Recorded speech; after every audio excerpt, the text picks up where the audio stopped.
Dear all, today our little stars are here to present before you the eternal saga of Maryada Purushottam Sri Ram through the vibrant tradition of Ram Leela. One might wonder what makes Ram Leela so special that we bring it to our children every year at school? The answer is simple yet profound. Ram Leela is not just a story. It is a living treasure of timeless values, of truth, courage, devotion, humility, and righteousness that continue to light our path even in today's fast-changing world. So, we have invited you all to sit back, smile, laugh, perhaps shed a tear, but above all, rejoice. Rejoice in the divine journey of Lord Ram, in his trials and triumphs, and in the eternal truth that goodness always prevails over evil. With this, now I would hand over the event to Mr. Raghavendra Pratap Singh.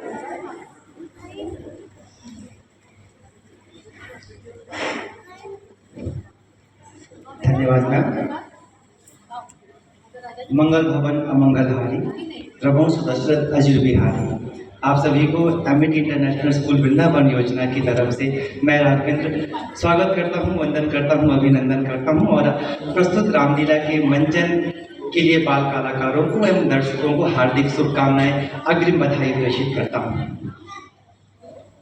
वर्तमान परिप्रेक्ष्य को देखते हुए दो बातें आपसे साझा करना चाहता हूं कि बाबा तुलसीदास ने मानस की रचना करी, जिसमें राम को कल्पना मात्र नहीं माना गया और इस बात को कलयुग में आत्मसात करने की परम आवश्यकता जान पड़ती है, क्योंकि हम सभी के निजी अनुभव में मैं व्यक्तिगत राम को सिर्फ कल्पना मात्र से नहीं मानता।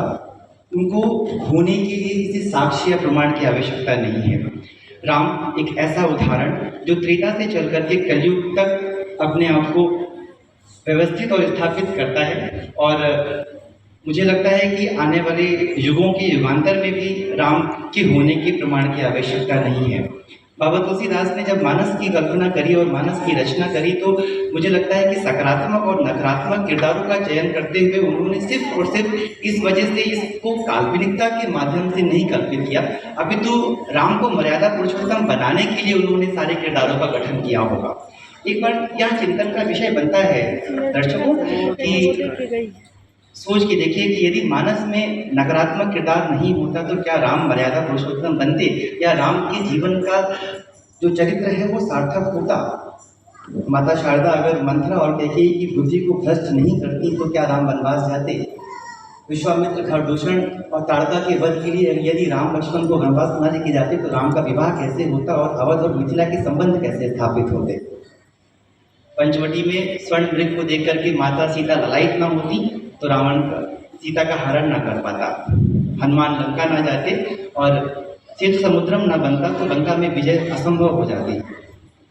तमाम सारे ऐसे किरदार जो नकारात्मक होकर के भी राम के जीवन काल में अपना महत्वपूर्ण योगदान दे रहे थे, तो मुझे लगता है कि राम तो सह किरदार हो जाते हैं और उनके साथ निभाए गए किरदार जो है प्रमुख किरदार हो जाते हैं।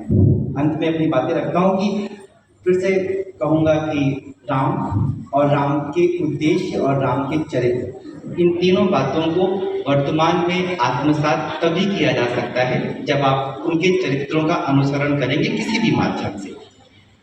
राम को किसी जाति या किसी धर्म से ना बांधते हुए मर्यादा पुरुषोत्तम के चरित्र का उद्देश्य यदि हम उनके एक भी उद्देश्य का अनुसरण कर लें तो हमारा जीवन सार्थक हो जाता है। आज हमारे नन्हे नन्हे बाल कलाकार नर्सरी से ग्रेड 4 के इन कलाकारों को यदि आप रामलीला के मंचन पे प्रस्तुतिकरण करते हुए देखेंगे तो ये आनंद का विषय है, लेकिन ये प्रेरणा का विषय भी है कि हमारे नवांकुर हमारे मर्यादा पुरुषोत्तम के चरित्र का अनुसरण करके आज इस रामलीला को चरितार्थ कर रहे हैं। तो एक बार करतल ध्वनि से तालियों के साथ स्वागत करें हमारे आज नन्हे नन्हे बाल कलाकारों का, क्योंकि अब ये मंच पे जब आएंगे तो ये कलाकार नहीं रह जाएंगे, ये महज किरदार नहीं रह जाएंगे, ये साक्षात ईश्वर के वो प्ररूप हमें दिखाई देने वाले हैं जो हम त्रेता में नहीं देख पाए और कलयुग में नहीं देख पाए।